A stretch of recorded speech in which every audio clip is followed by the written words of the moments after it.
Santlofer to affirm the citation for history and author. Good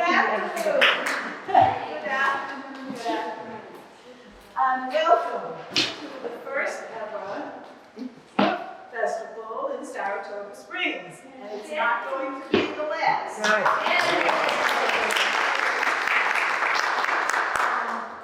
I'm Dee Sarno, and I'm one of the board members for Saratoga Arts Fest Board, and it's my pleasure to welcome you this afternoon. This is going to be a wonderful conversation. There's two very talented gentlemen, and they both have good sense of humor, and they are wonderful writers, and we're so delighted to have them here today. Marcus Anderson, I don't know either one of them, but I do know Marcus, because I have heard. Marcus Anderson is an illustrator and a fine artist, and most of his work explores the beauty and diversity of the Africa. He graduated from SUNY Fredonia. Is that way up in the north? He got a degree in illustration.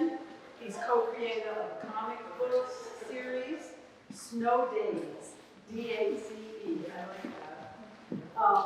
He also illustrated. So, and he recently illustrated the Black Panther Party, which is a graphic novel history, which was written by David Walker and was published by Tennessee Press. Where is Tennessee Press? I think they were based out of both New York and California. Yeah. Okay. Well, anyway, we're delighted. And Jonathan Santlofer, now I just met him, but I have heard so much about him from some friends of mine. So I'm super delighted to have him here today. And he is the author of The Last Mona Lisa, which I'm sure many of you here have read. And other novels, Colorblind, The Killing Art, okay, Anatomy of Fear. And Anatomy of Fear actually won the Nero Wolfe Award for Best Crime Novel of 2009. And he's also acclaimed for his memoir, The Widow's Notebook. And that, I believe, was on the top list for what? A couple of years, right? And he's been New York Best serial novel, Inherit the Dead. So he's got a great background, many public and private collections, and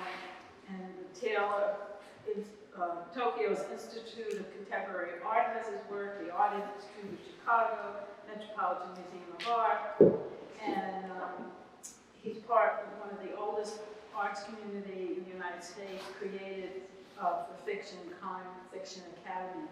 Where is that at? The Center for Fiction in Brooklyn. In Brooklyn. Oh, Brooklyn. Yay. Anyway, two very brilliant writers and two very lovely men, and I welcome you here this afternoon. We're delighted. So you are going to have time to talk about your book, and you can talk about yours, and then we'll have a little pattern in between. Okay. Oh, you want, okay. No. Why don't we just, I'm going to, okay. No. See, here's what I want to do. Oh, I you want do to whatever ask you want to do. Oh, yes, great. very glossy guy. I want to ask Marcus questions to get this started, okay? Oh, Because you- I just saw this book. Okay. And it's so beautiful. It looks And I want to ask him questions, and then we'll talk. You like this? All right.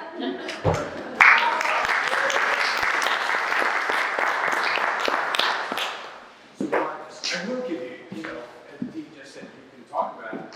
But I was so struck by the book, it's so beautiful, and I'm always interested in collaboration. So I'm curious if you and David Walker have conceived of this together, or how that came to be, how you came to illustrate it and do all that. Right. So basically, I guess the path to the book took place over a few years. David Walker and I was a fan of his work long before I worked with him, and you know, we got to kind of know each other just through comic circles. And I had an opportunity to interview him, having already been a fan, you know, which was really cool. And he's Dave Walker is a brilliant writer, and also just I would say like a good and kind of, you know, giving creator and just person in the sense that like he's a big supporter of other people who don't necessarily have a platform that he's developed over the years. And so my comic book Snow Days, which I co-created with a friend of mine, before I even had spoken to him, just randomly one day on social media, he had put out a post saying like, hey everybody, you should check out this book, blah, blah, blah. So it wasn't even a situation where we were connected and, you know, he was doing me a favor. But did he know you, or he just knew the This comic? was actually, at this point, he just knew the comic. Yeah, yeah. And then later on, I had an opportunity to interview him, which was great. And then, you know, he just became more and more familiar with my work from online and having read Snow Days. And I was wrapping up a previous graphic novel that I was working on. And he reached out and asked if he could share samples of my work with a publisher. At that time, he couldn't say anything, so I didn't know what the potential project was, you know, and I was knee deep in this work, and I was like, sure. I was honored that he even was considering me somebody, like I said, that I was a fan of. So, long story short, I sent the samples to him, he sent them to the publisher. I kept working on the graphic novel I was working on, and on the very last day, I remember it very clearly, the last page of that prior graphic novel was a splash page. It was like a big full-page illustration, and I was working on that page when he reached out and said, like, hey, can I call you? And I was like, sure. And I had a feeling it was good news. And Otherwise, nobody calls. yeah, exactly. Yeah. So anyway, he called and was like, the publisher wants you, and I was super excited for it. Then he told me what the project was, which is the history of the Black Panther Party in graphic novel form, and I was like, really excited. This was early, so it was just excitement, and I didn't have time to be terrified. You know? And so basically, I was just really happy because like I have, in addition to like loving comic books, I love history and Black history, and so it just was like a union of things that are really important to me. So did he, had he written most of the text and then gave that to you and Yeah, so the book is published through 10 Speed Press, which is, you know, part of Penguin. Right. So they have a whole rigid process, you know, and so the way the contracts and everything were written, he had like a year to write his book, and I had a year to illustrate it afterwards. But we were in touch like throughout, we were still writing, and so it was very, very collaborative, the entire process. There was a chapter, so the way the book is presented, there are chapters that kind of deal with the history of the party and, you know, even preceding the party and just like some contextual chapters on Black history leading up to the 1960s when the party was formed. And so there's a lot of pages that are just like a lot of text and illustrations, you know, that are just kind of highlighting key points. But then there are also chapters that are very much, you know, classical, sequential comic book, more traditional comic book storytelling. You know, so he had one of those chapters written early, you know, before the book was fully written, and he gave me that chapter early on. And we spoke about it. We had like a dialogue about maybe stylistic choices, but he really trusted my, you know, creativity, so he gave me a lot of room. So I came up with the chapter, and it's the chapter where the Panthers had their first encounter with the police. And it was really great because it allowed me to kind of set the tone. In illustrating that ahead of time, I got to figure out things like the color palette, you know, what particular, you know, kind of visual language I wanted to bring to the book. And so I made choices that would kind of evoke it being the time period, but also, you know, breathe life into it through color. Because when you look at photography from back then, video footage is so often black and white. And, you know, it was kind of fun to reimagine that time in full color as people would have seen it back then. Did you, so his text was totally finished? He didn't amend anything when you like gave him illustrations, or you just were working off of his text? Yeah, I was working off of his text. I had an early script that was like maybe the almost final draft. So at the time that I started working, it was pretty much the final draft, but it, you know, it had to go back to the editors and they made it pass through. The great thing is like the changes that were made were more like, they weren't substantial enough that they affected the artwork at all. You know, like, Oh, you mean the editorial? yeah, exactly. It was more like, all right, let's just phrase this slightly differently. It wasn't a matter of a huge change that would have shifted. Well, the good news is the editors can't come in and tell you to change the picture. They might ask you for another one, but they can't do what they do to the prose writers, essentially. Yeah.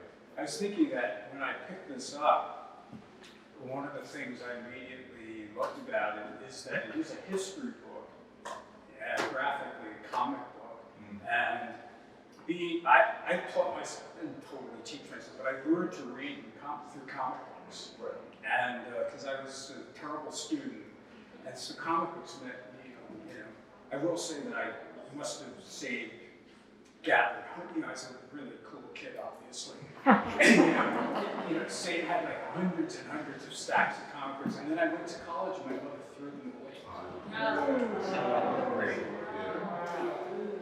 I love her, but, you know. So, and just another story to me about comic and graphic writing. So during quarantine, I lived in a small building, a loft building in the city. And my downstairs neighbors had a 14-year-old girl and a 10-year-old boy. And the 14-year-old girl, well, they thought she was doing great. I actually saw her sneak out all the time, but that's another issue. I can tell you. But the 10-year-old boy was going nuts. And I said, listen, just send him up to me. I have a zillion graphic novels and comic books. And he was great with me. I mean, I'm not his father. So, but it was interesting, you know, just watching him. And he was not that familiar with graphic novels. You know, I gave him a lot of historical ones that I had. And then did you, like after doing like a historical one like this, have you done anything historical before, or was that something that interested you? Yeah, so that's a great question. Like, so I had dealt with history in the sense that like a lot of my, you know, fine art and like paintings and drawings that were just their own individual finished product dealt with history. But like the comic books that I had done previously were not historical. So like this was the first time I really approached history in comic. So you came out of a fine art background with like a major in illustration, is that right? Yeah, actually, yeah, my major was illustration. Yeah, I went to SUNY Fredonia, which is out of the SUNY schools is kind of more known for its art program. Right, so you have that total art.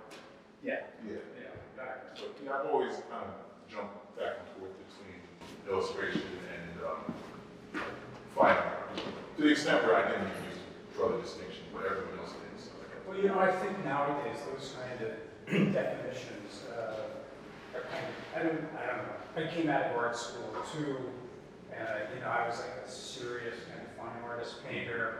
I ended up being a writer. But the definitions around, you know, the borders of all those things, like illustrator, this and that, fine artist, I kind of hate them. Do you know what I mean? Because why not? Why is this less valued, or is it less valued than a painting at the Met? Do you know what I mean? I think those definitions are really blurred and should be blurred, right? yeah. Well, I'm curious. So with your work, like how does that point you just raised, like how does that play out for you, like in what you created? Well, I've had a kind of crazy background. You know, like I was a very serious artist. I went to art school. I said this in an earlier thing, so if anybody's here, you'll understand that I only have two thoughts. But, I went to art school because I really wasn't good at anything else. And I could draw like crazy. And I loved art school. And then I came out and I did pursue painting seriously. And basically what happened to me is I was pretty successful, which was a shock, as a painter. And then I had a show that I didn't want to have, which I always say to people, trust your instincts, where they gathered 10 years of my artwork from collectors and museums, and then they took the 4 newest paintings from my studio wet, and we had to build boxes. And that show opened on a Friday, and the building burned down on Saturday. You lost it. I lost all that work. So almost all of it wasn't mine. But anyhow, so what happened was, sent me on, I hate this phrase, but a journey. And I started writing. I had been writing nonfiction, stuff about art, and I started writing. But I want to bring it back to this, which is my first novel became a thriller, which I didn't start out that way. It has no pictures in it at all. But then the next 2 or 3 books I wrote, I illustrated. And I did this thing, which was the innate, sort of frustrated comic book person in me. And I created a character so I could leave drawings on the page. I wrote this book called Anatomy of Fear about a forensic police, guy. And I got to do all his drawings in the book, and it was so much fun for me. It changed that whole book for me. And I haven't illustrated my most recent novel, but I always, my studio is part of my loft, and I draw every day. And as I told Marcus earlier, I'm not going to admit how many years I've been working on an enormous graphic novel that has gotten out of hand. And I don't know, we'll see. I have great admiration for somebody who finishes this. I don't know why I can finish my novels and I have this sprawling, would you come over and maybe help me put it together? I mean, I've been working on it for a number of years, doing all the drawings. See, because I'm old school, because I'm a lot older, I do all the drawings by hand. I don't know. Anyhow, yeah, so I'm kind of in the middle of stuff, in between, and I would say that, for me, the graphic novel I'm working on, I'm both writing it and illustrating it. Have you thought about doing that? Yeah, absolutely. I mean, I love writing as well, and it's just, it's kind of like, well, I mean, we're talking about like career trajectory, and like for me, it's just so happened that, one illustrating opportunity has led to another, which led to another, and they've all been great, but it's like I have to follow momentum and what's happening, and I mean, it's really one of the most encouraging things that I've heard in the last year is, David Walker and I have spoken on many panels, virtual panels, like we were talking about before, and he said, well, Marcus, I don't know if Marcus knows this or not, but he's like, you stuck with me, and I'm like, sure. You know what I mean? Like, I think being like on a team, like with your favorite writer is like, it's amazing. So I say all that to say, I have a book, number one, don't feel bad about how long it's taking me to write graphic novel, because I have my wife and I have been married for 13 years, and there was a story that I conceived. I remember sitting at the table when we were dating, and that story is always developing in the back of my mind, but I haven't even done the first picture. You know what I mean? And it's because it's a balance. You have to pay the bills, right? And I have books like this that I love, and projects that I love. So I haven't quite got to the point where I've begun that project. Well, yeah, I think there's always these other projects, and it's like yeah, that's what's happened with me. I've had books on contract and stuff that I have to do. I'm always drawing, I'm working on that book. I have this feeling, see, because you're a lot younger, you have more time, and because I am, as I say, a very cheerful pessimist, I go into my studio and I have like 200 drawings for this book all over the walls, and I think to myself, are you going to live long enough to finish this? No, I mean, it just hits me, you know? So, yeah, so I got to get busy on that. But anyhow, I think often when you establish a relationship, like I'm about to collaborate on a prose novel with a writer who asked me to do it. Very well-known writer. I was shocked and like so flattered and so nervous to do it. And I want to add illustrations. I have not told her that yet. So, you know, but.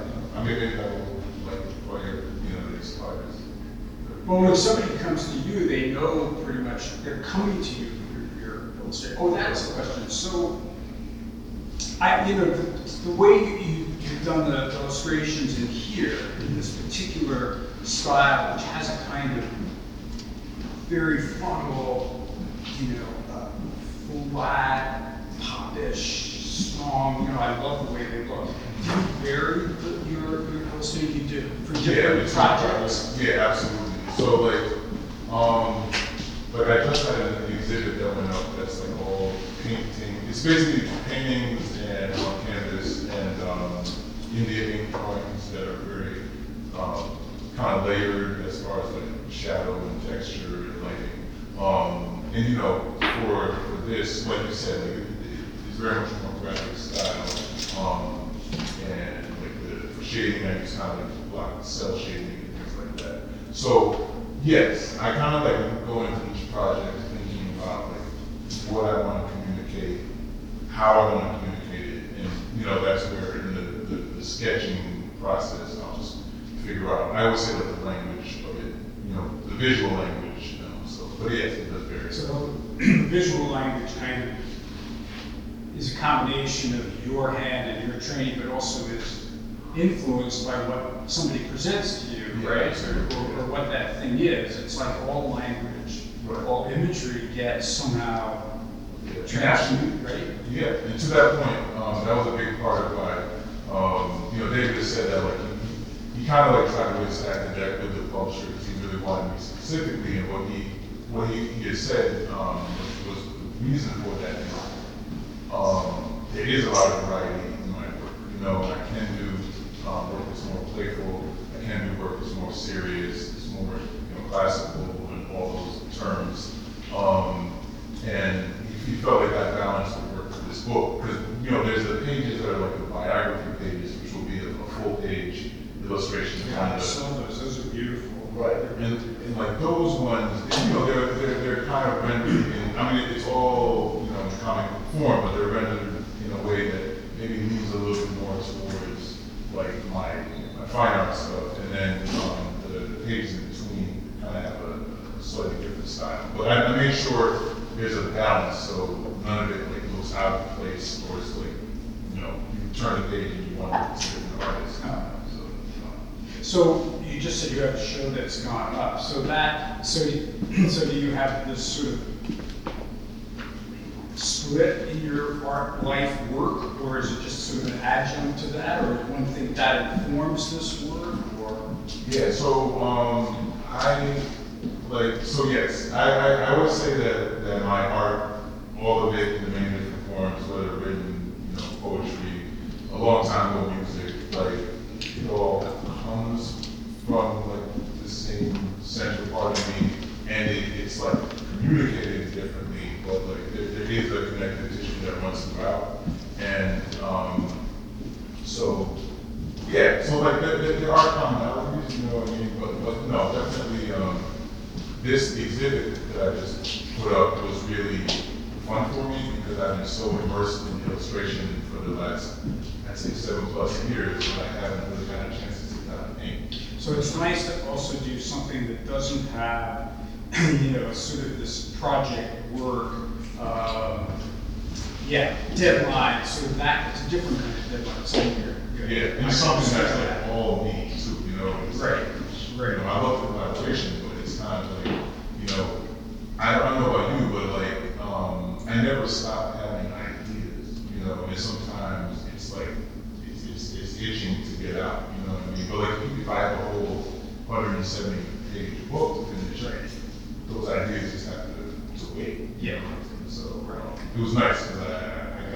get out a lot of the ideas and the things that I want to express that were in my head for the last 2 or 3 years. That's good. And do you think those will influence, that particular work will now influence the graphic work that you're doing? Yeah, I think so. Because like, I also teach art, and one of the things that I really try to impart to people is that like, we should never stop growing as creative people, as artists, you know. And like, I've decided years ago, like, I don't ever want to, oh, I'm good, you know, and then just stop there, you know. And I can already see in some of the work that's happening now, where things that I just naturally learned and developed as I was working on this book are, you know, working their way into, you know, some of my other illustration work. So there is a continual growth process that I'm really dedicated towards, and yeah, like I think it's just, I'm enjoying it. You know. Well, that's good. I mean, I think what you just said is very interesting, because when I was a real artist, I was always drawing a lot, and I continued that in the writing life. So I go into my studio, and most of those drawings now, because I don't participate in the real art world anymore, which is somewhat of a relief. When I go to my friends' exhibitions, I feel so relaxed. You know?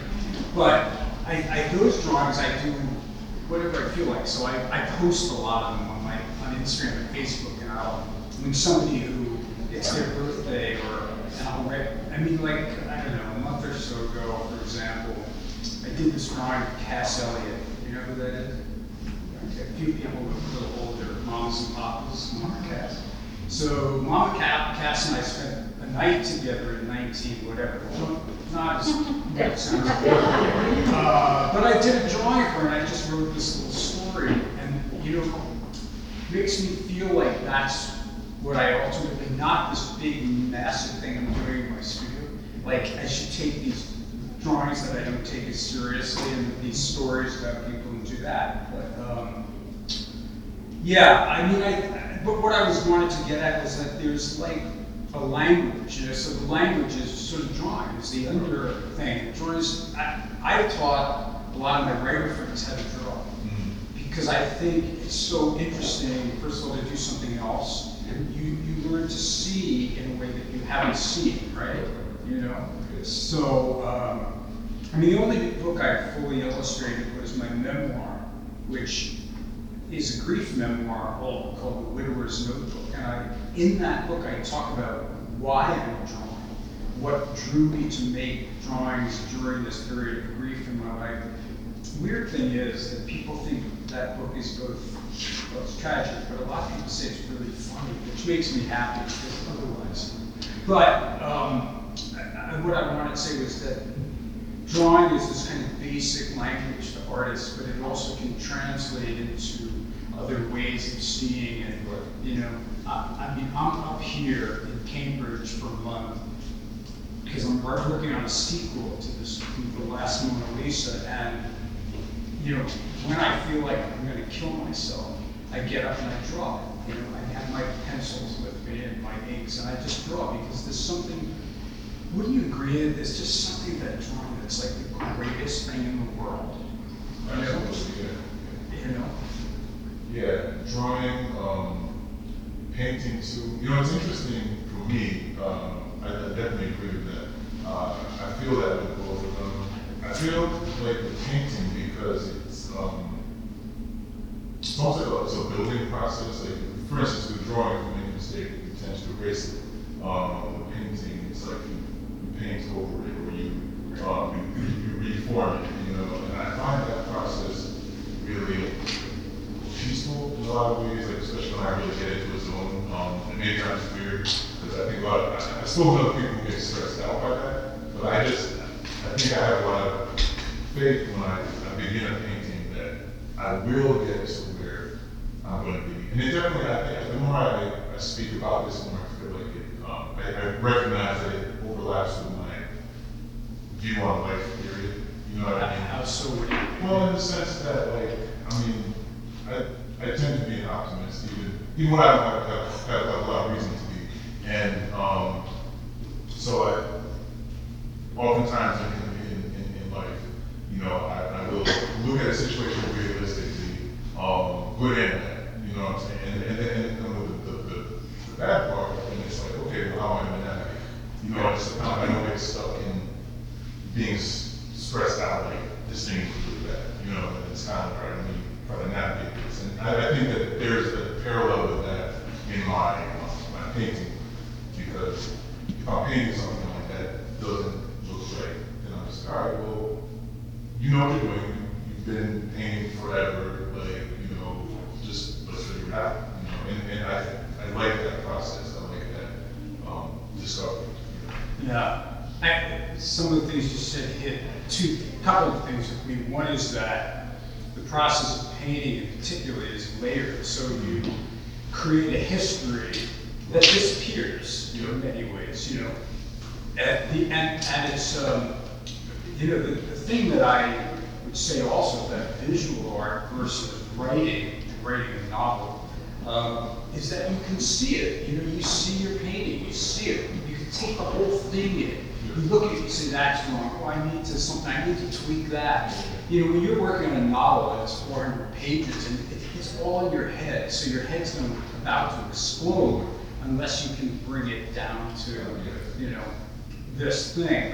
But again, I think that, I also want to say that, you know, I think being a writer and an artist and a musician and any of those things is a tremendous gift. Tremendous gift. I mean, you know, when I had writer friends or a lot of artist friends who were very thrown by the, you know, quarantine and pandemic and couldn't work, and I said, wait a minute, what are you talking about? You prepared your whole life to be home. And I believe that, you know. I mean, this was a tragic, crazy, awful event, but I was pretty okay. I was just home and I was painting a lot of drawing. I wrote a novel and I was like, okay, you know, I have a few COVID friends who come and sit on my roof occasionally and drink, but I don't want to say it was fun times, but you know, it was like artists live in their work. I mean, yes, in their relationships too, hopefully. I mean, you did say you got that idea with your wife, so you were partially present with your wife. You were thinking about a story. Yeah. I'm teasing. No, there's something to that. Like I think my deadline for this book was September 2020. You know, so there's a big chunk of the pandemic that I was dedicated toward seeing this vision. It was tricky when, obviously, I'm not alone in saying that none of us expected COVID or everything that came with it.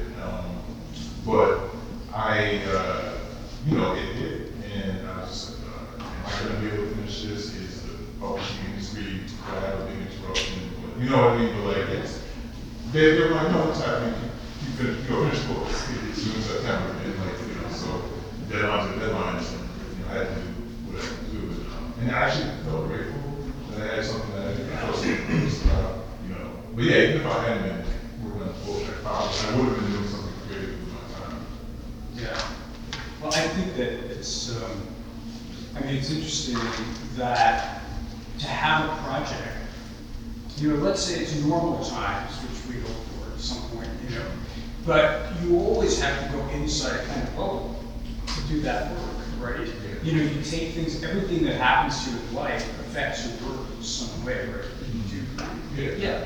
But then, you know, you do have to go sort of push everything away to make that work, right? So this book took you how long? It was on paper supposed to be a year, went a little bit over, and then we started a little early, so roughly like a year and a half. And did you say there's another collaboration with David? Yes. Are you say kidding? anything about it, but I can say that we are definitely working on something. It's exciting. I wish I had something, but it'll be in 2024.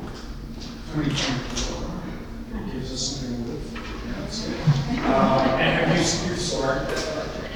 I have not. The way the contract was written, David's deadline for writing is November of 2022, and then my deadline for art is November 2023. So I have a smaller book in the meantime. time that I'm working on, but also can't really speak about it. I'm sorry. So you're actually a spy. in your other life. We're a little wrapped in all this stuff. Yeah. I won't ask. I mean, I do have this on tape. So there's, but we can't talk about it. I was about to say something. No, you can't. No, I don't want to press. Tell us what you can. I think what I can tell you is that the product I'm working on, I'm just starting now. I'm very excited about it. It's a young actor who I also am familiar with his work, and he became familiar with mine. He has a very personal story that he wants to shop it for television, but he also realized that he could really work in comic book form. So what he's doing right now is some of his ideas that he wants to shop as television shows or movies. He wants to bring artists that he respects to illustrate them. So we're doing a 30-page book.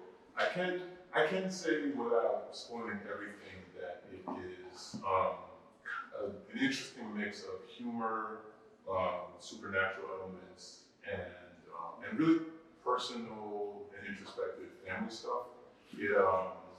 It comes directly from a really personal family situation that he had, and it's basically like him kind of. His father was deceased for almost his entire life, and it creates a sort of dialogue between him and his father that obviously can't happen in our world, but he's created a narrative reality in which there can be this interesting dynamic.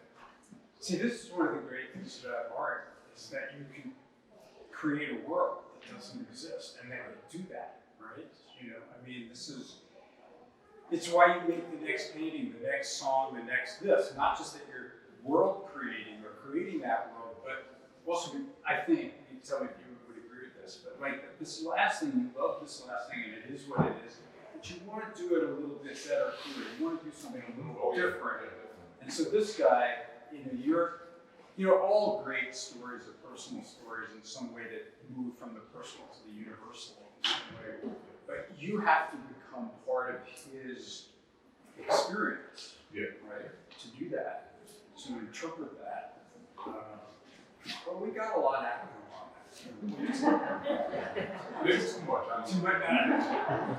All these people are on, microdosing and not going to remember. Anyway, but can we go back to, I want to ask you something about comic books.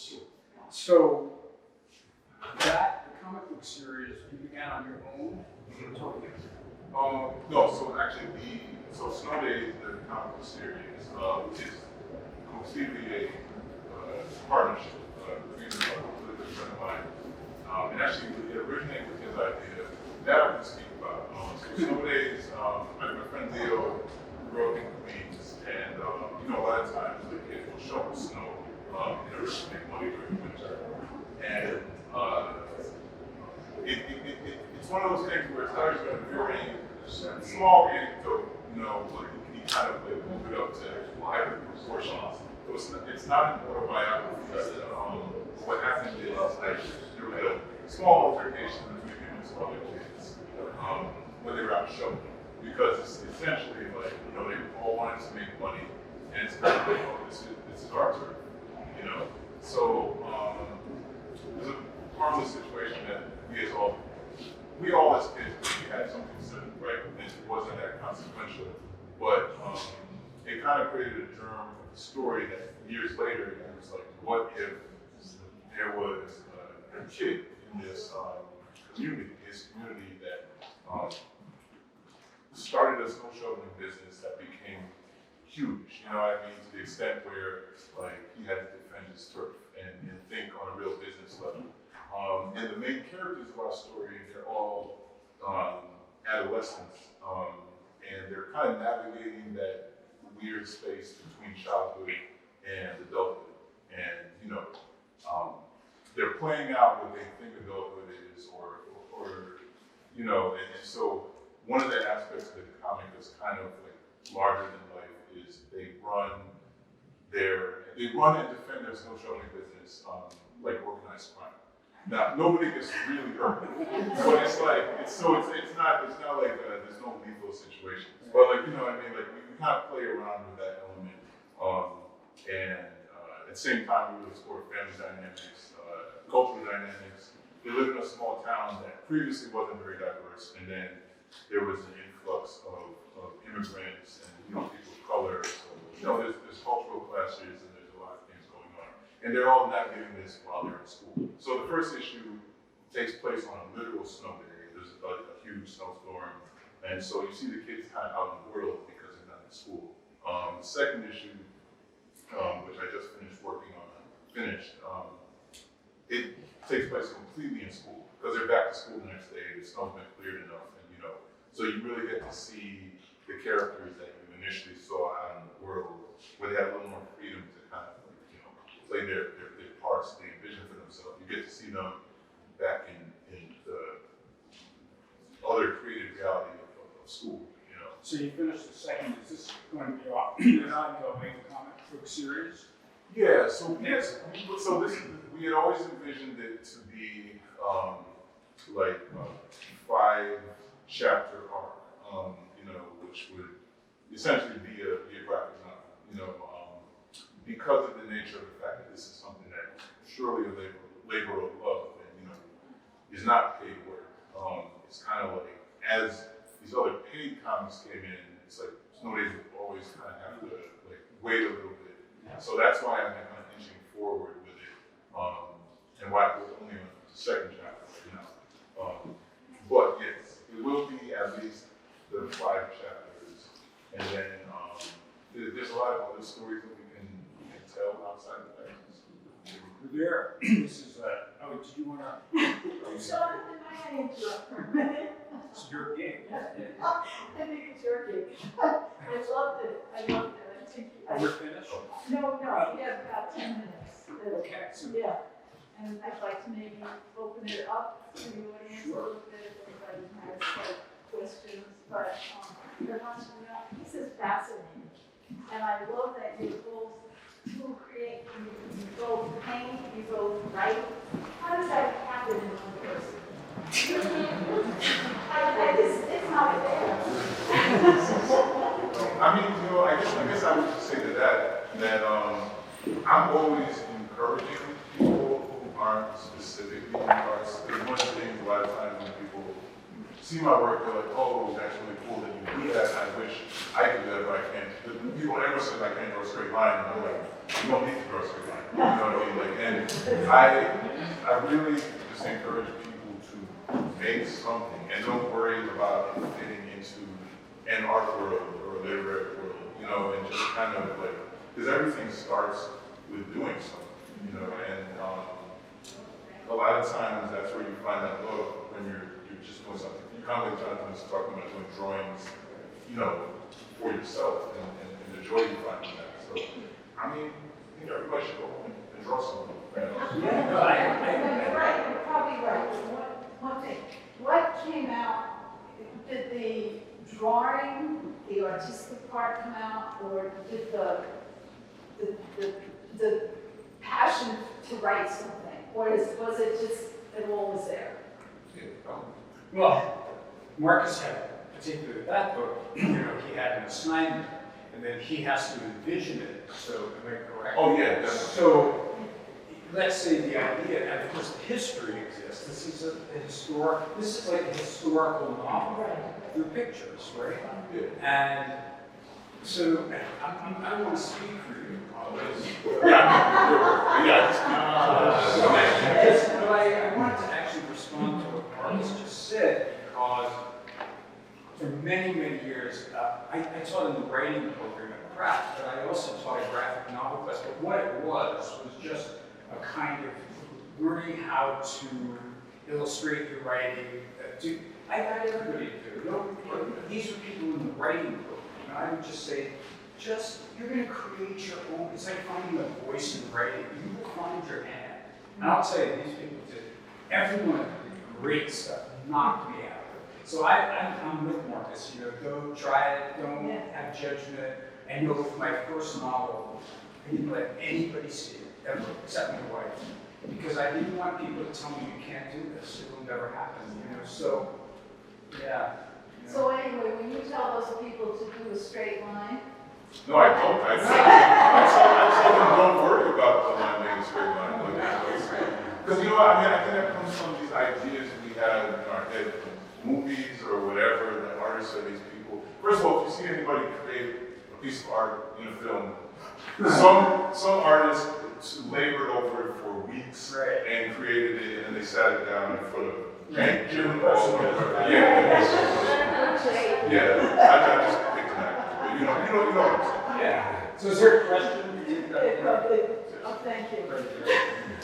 Was there a different set of challenges associated with drawing a historical graphic novel where, you know, these are real people and people have a sense of what they look like compared to? Yeah, no, definitely. I mean, so I referred before to the fact that I was initially very excited before I had time to think about it and get terrified. And I say that because, like, this is, anytime you're, you know, this while it was, you know, yesterday was the 55th anniversary of the party being formed, and even though that's decades ago, there's still plenty of people who were part of this history that are alive, you know, and so it's more precious than, say, if I was writing about, like, you know, Frederick Douglass or George Washington or somebody who's not here. And then there's an added pressure with this particular project in the sense that when it comes to Black history, civil rights history, like the Panthers as a party and an entity haven't been covered to the extent that, like, you know, a lot of the other figures that we know more about, you know, so there is a sense of, like, responsibility as well to, like, really tell a story that hasn't been told, but, like, hasn't been told enough, and to kind of, like, you know, so yeah, so there was, and then, you know, just you know, personally, like, as a Black person who really values telling and preserving our history, there's just a pressure to get it right as well. So all those things were pressures that weren't present in my previous work. Did you, sorry, can I just follow up on that? Yes. So did you look at a lot of archival material and photographs of all these people? You must have, right? Yeah, definitely. And that's where it's a tricky balance because now, you know, there's cameras everywhere, everybody's got a camera. And, you know, a lot of these events that we are documenting, some events were photographed and there's reference, and some I really had to imagine, I had to figure out maybe architecture for if there's a street scene, I had to figure out what people were wearing.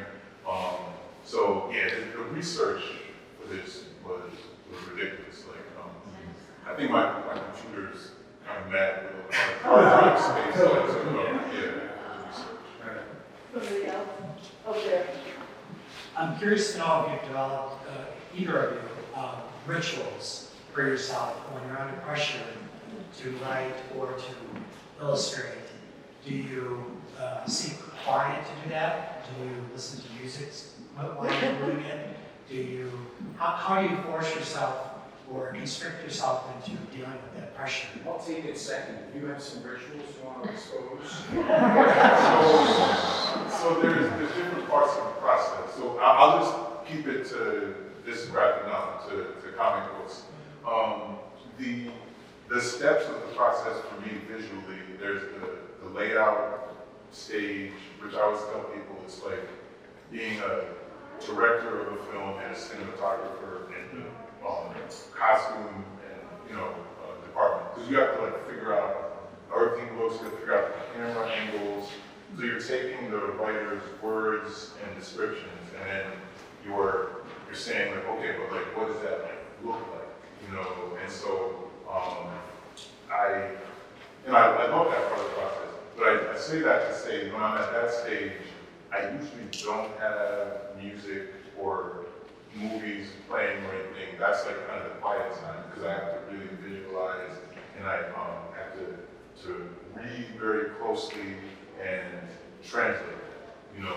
And then the fun part is like when I've got that work worked out my rough layout sketches, and I'm just like, okay, now I'm just going to take these cruder sketches and I'm going to make them into something polished. Like that part, like I will like either listen to music, a podcast, or have a movie on or something like that. I also I have a separate room in the house as opposed to my quiet room where I work. But like this project was so intensive, I didn't want to be like, okay, bye family, I'll see you guys. You know, so I just really stayed in our family art room, and like the three of us are all creative people, so we kind of all tend to be around that area. So it was kind of it was a sacrifice I made because I didn't want to like sacrifice family time. So I managed to get this whole book done without really hiding from everybody. So. I love that. I think I love hearing you say that because my daughter kind of grew up in my studio. Yeah. You know, my wife had a real job, and you know, so my daughter's playpen was in the studio. And you know, when she would get crazy, I'd pick her up. And I always had music for artwork, not for writing. I'd pick her up and dance around until she got tired. But in terms of rituals and stuff, I mean, I love what you just said, because the conceptual part, you need quiet, you need that whole thing.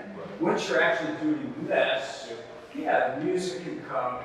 For me, when I'm writing, prose, I can't have any music at all. And I get, it's very interesting because where I live in the city, the back part of my loft's fairly quiet, but I'm on the Flower Market Street, which is incredibly noisy, and I can work just fine. So I'm up here, I rented this friend's farmhouse where, and now, like if a bird chirps outside the window, I go insane.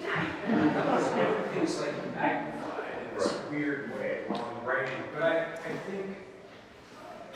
I think quiet for that thought process is essential. I always go away. I mean, I'm up here for a month, I go back to the city for 2 weeks, and then I'm going to Yaddo for a month. And Yaddo's like, your town owns this artistic paradise, It's just the most astonishing place that has saved my life more than once. So I think, but I also think, I don't know about you, but like when I'm really crazy in my work and in the other events, somebody said, what do you do when you have writer's block? Get up, take a walk, go to the gym, do something else, try and write from another point of view, but just, get away from your work. Yeah, absolutely. I was reading this great biography of Mike Nichols out by this guy Mark Harris, and in it was all this stuff. This guy's life to me was so amazing.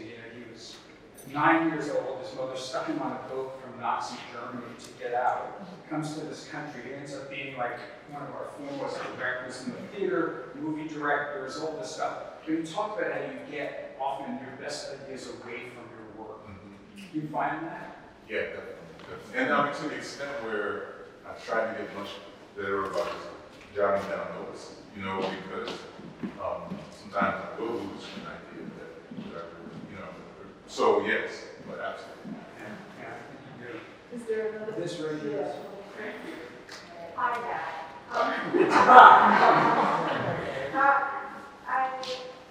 I like the color scheme in her book. It's kind of like orange and yellow. But how did you come up with that? Did David say what is the different color scheme was, or did you interpret that way? Yes, so that's a really good question. For the color scheme, so David gave me a lot of freedom with how much creative room I had to come up with things on my own. One thing we did speak about was the Panthers Newspaper, which was designed by Emery Douglas, who is an incredible artist and illustrator. And he, there was a lot of really striking things that, because it was newsprint and the process was what it was, they would use limited amounts of color, but use it really effectively.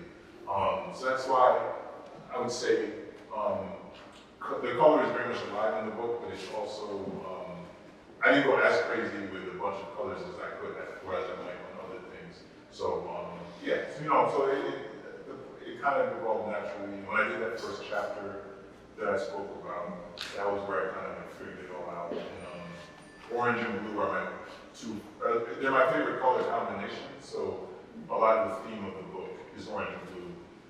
And there are chapters where the color will deviate to other things, but it's because, it's always for a reason. Like I try to use color to convey things. Like there's chapters that kind of deal with more intense situations or violence, and those ones will be more red and gray. So you're using color emotionally as well. Yeah, absolutely. So how was it growing up with artists? He's always sitting there working, he has the mind posture. But it's good influence. I prevent Show your mind. Yeah. Somebody back there really said. This is more of a comment than a question. My wife and I have a place in Savannah, Georgia. You probably heard of Savannah Book Festival. It's one of the better ones in the country. And this is very good. One problem I have, though, I think here, and this is a comment. You go like this, and with my 68-year-old ears, I could not catch everything that's going on in this conversation. So this is just a comment for the future for Saratoga Book Festival. I don't mean to be critical. No, you're absolutely right. And our apologies, they don't have a mic system in here yet. It's a new kind of space. Okay, I know this. Yeah, Yes, and the problem being that people were warm, but the air conditioning unit is so loud. So I had to turn off the air conditioning for a little while. And so my apologies for that. Well, that's all right. Like I said, I've been to a half a dozen or more. I've seen I Eleanor, know. Hotel Copy. There's a lot of people, and I'm hoping that this Saratoga Book Festival becomes Well, I think most of the other places you'll be in will be. Yeah, I one mic in the other room. See, to me, I hear people talking back there, and it's like incredibly loud. So the room seems to have great acoustics. No, that's not good. So but of course we're in a different podium, so it's different. So anyway, thank you all very much.